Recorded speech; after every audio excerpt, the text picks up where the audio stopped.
If someone spoke to your best friend the way you speak to yourself in your head, you'd shut that down immediately. You'd say, absolutely not. You don't talk like that. And yet, so many homeschool moms live with that voice running quietly in the background all day long. That voice is so familiar that we really don't know, is it a critical voice or is it just true?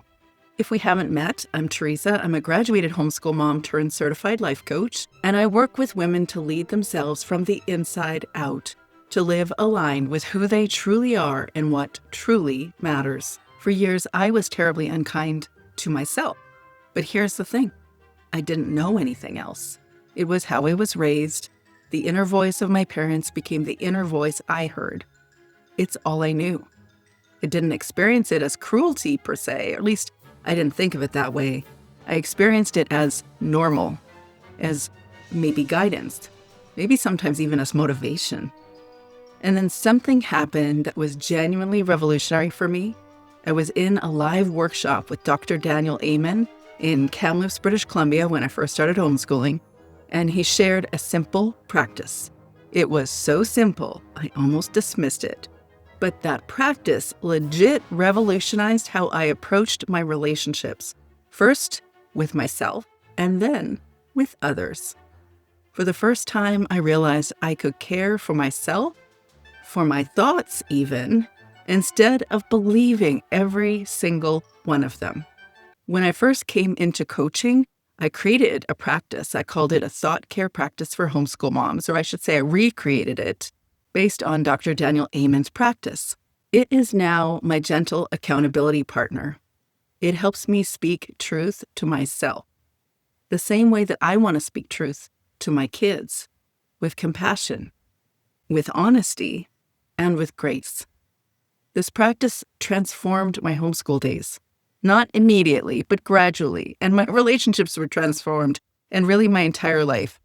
And I kid you not, this is an accurate representation of how intense this practice influenced how I saw everything. And I want to share it with you today because I know how hard this homeschool mom experience can be, how challenging it is. It's beautiful with so many memories. You get to relearn so many things. You get to photograph so many cute moments and watch your kids do their amazing things. And also, it's challenging. I know how hard homeschool moms can be on themselves because I hang out with you. So let's talk about the inner critic pattern. So many homeschool moms don't even realize they're in and what to do about it. I hear from women just like you who are constantly beating themselves up. They're snapping at their kids, so they beat themselves up. For not doing enough, they believe, so they beat themselves up. For feeling like they're failing, so therefore make themselves feel worse and beat themselves up. We want to be compassionate toward our kids, but I don't think we can if we can't consistently practice compassion towards ourselves first. And here's something else I want you to hear clearly. The little girl who still lives inside you, no matter how old you are, deserves to be treated kindly too. So how do you actually address self-criticism, self-judgment, that not good enough feeling that most homeschool moms share with me that they feel? Or the perfectionistic tendencies that we also seem to imbue? Today, I'm sharing 6 self-compassion strategies that changed everything for me. Would you speak to your friend the way you speak to yourself? Probably not. In fact, never. Because who would stay friends with someone that harsh? It's been a long time since I allowed myself to speak unkindly to myself. I won't let me. But I hear moms share their inner dialogue with me all the time in coaching. They tell me they're horrible moms, that they yell at their kids too much, that they're failing their kids because they can't follow through with routines rigidly, that they don't understand why their child isn't reading yet, that they fought with their partner in front of the kids and now they've ruined their kids. You can fill in the blank because I'm sure you've got something here too. A mom I worked with recently said, every night I replay the day and list everything I did wrong. I tell myself I'm lazy, that I'm ruining my kids, that I should be better by now. Do you relate? And then she stopped and said, I would never talk to my kids like that. That pause, that moment of awareness, is where things can shift. The voice in our head can be pretty damn mean. I'm just going to call it like I see it. But here's the most important reframe. That voice usually developed for a reason. It was learned. It was modeled. It often began as a way to stay safe, to feel approved of or in control. But treating our imperfections with unkindness does one very significant thing. It makes us more reactive. We yell more, we shame more, we disconnect more. We become so consumed with ourselves that we can't actually respond to what our kids need. We would say to our kids, if you've got nothing to say, don't say it. And sometimes we need to question our own kindness too. Do we have something good to say? Maybe you have to learn not to say it. So how does this show up day to day? Sometimes we feel desperate or we feel sad. Sometimes we're angry at ourselves and then at others for making us feel this way. And here's our reality. Intense emotions need something every single time. They need someone to listen, to hold them, to make them feel cared for. Every single person, every single time. Sometimes you don't have someone else to do that for you in the moment. Then it can be yourself.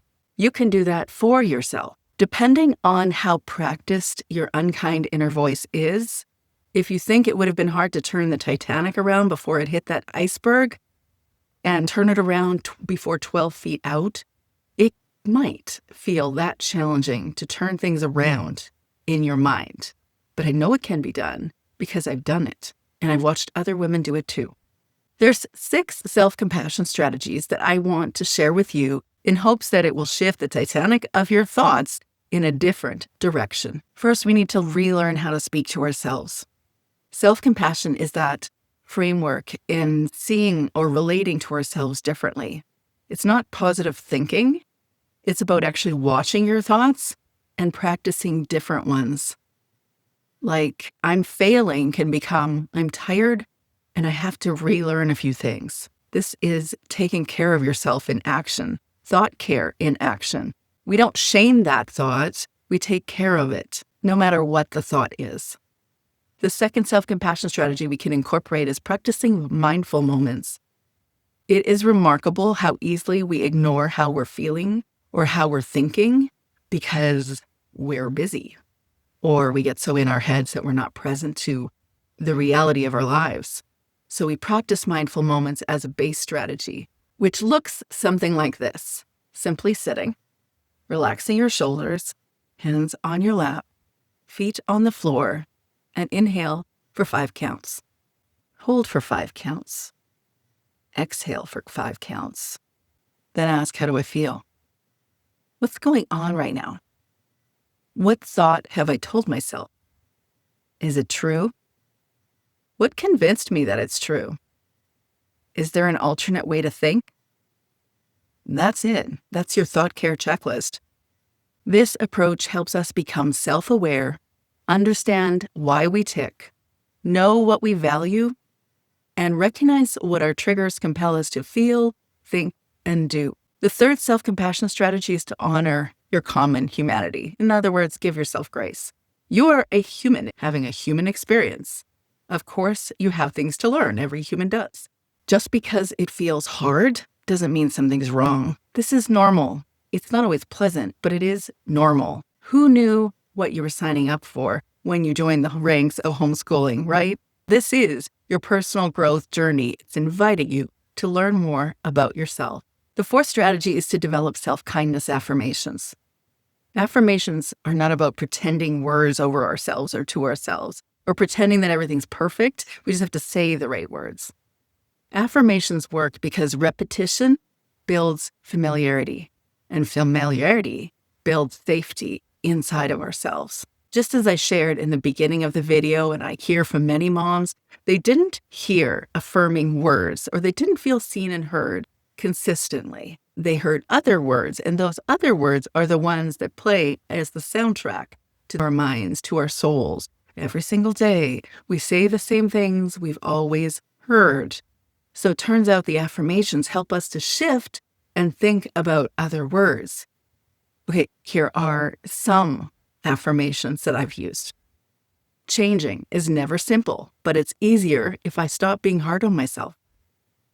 My mistakes just show that I'm growing and learning. It's okay to make mistakes and forgive myself. Can you say that to yourself? Or I'm free to let go of others' judgments. It's safe for me to show kindness to myself. I deserve compassion and tenderness and empathy from myself. I release myself with forgiveness. Every day is a new opportunity. I won't let self-doubt or judgment hold me back from the future. I forgive myself and accept my flaws because nobody's perfect. And I'm not the first person to have felt this way, and I won't be the last. That's the truth. But I'm growing. Every time you repeat a thought or an affirmation, your brain strengthens the neural pathway for it. So the thoughts you practice become the ones your brain reaches for automatically. This is retraining the inner storyteller or the inner narrator. The fifth self-compassion strategy is to feel your feelings in your body. Some of us are out of touch with our feelings. We don't know what we're feeling. We don't know how we're feeling. Nobody's asked us, and we haven't asked ourselves either. There's a lot of ways to accomplish this. You can do it through meditation or guided visualization or body scans. But maybe right now, just ask yourself, where do I feel what I'm feeling in my body? I'm feeling a lot of activated energy somewhere between here and here. My head and my heart are fully engaged right now with you.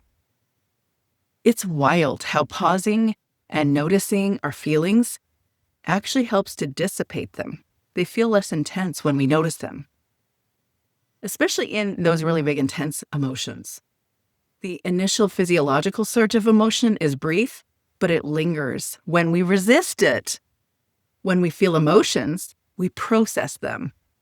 Or some people say metabolize. I really like that word, metabolize, because it goes in and out is the key word. And then we can continue on with our day. And the sixth self-compassion strategy is to reach out for support.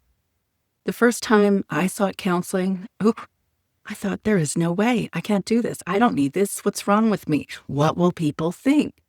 When in reality, everyone should probably do counseling at some point or at a lot of points in our life. We need other people, especially objective other people, to be supportive guides in our lives. One of my daughters and I were having a conversation not long ago, and she was saying, I think some of the reason why people need coaches or therapists or counselors is because we just don't have a really connected community. We're not really in community the way we used to be. We don't talk and just be with each other. And I think she's got a point.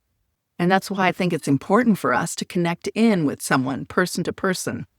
I've heard others say that they use AI as a therapist or as a coach.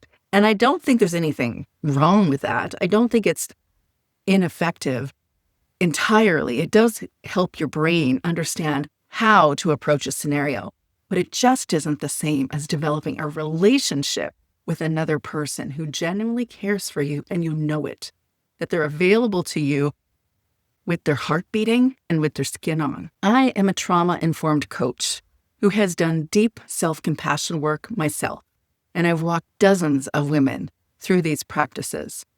As one woman said to me last week, I'm so much more realistic and kind to myself since we began coaching. That was heartening.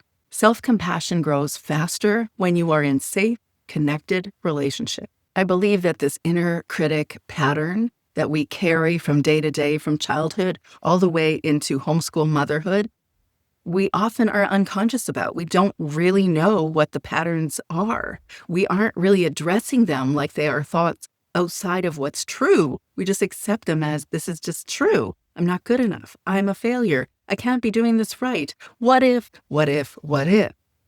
We need to learn to question the inner critic so we can be kind to ourselves and our kids. Self-compassion is a foundation to a wholehearted, happy homeschool mom life. Your kids are not learning emotional regulation from you being a perfect human, which you're not anyway. We all know we're not. They're learning it from how you treat yourself, how you repair when things go wrong, or how you speak to yourself when things go sideways. How would it feel to raise kids who speak to themselves the way you speak to you? The little girl inside you doesn't deserve cruelty either. So start small, pick a strategy, try it this week, and notice what shifts. I want to share something that's been incredibly helpful for me as a homeschool mom. It's a resource that I've titled The Thought Care Strategy, a gentle way to work through hard moments instead of spiraling and stuffing those thoughts and emotions until you have time, which we both know you won't. I've created a simple one-page guide that you can keep nearby.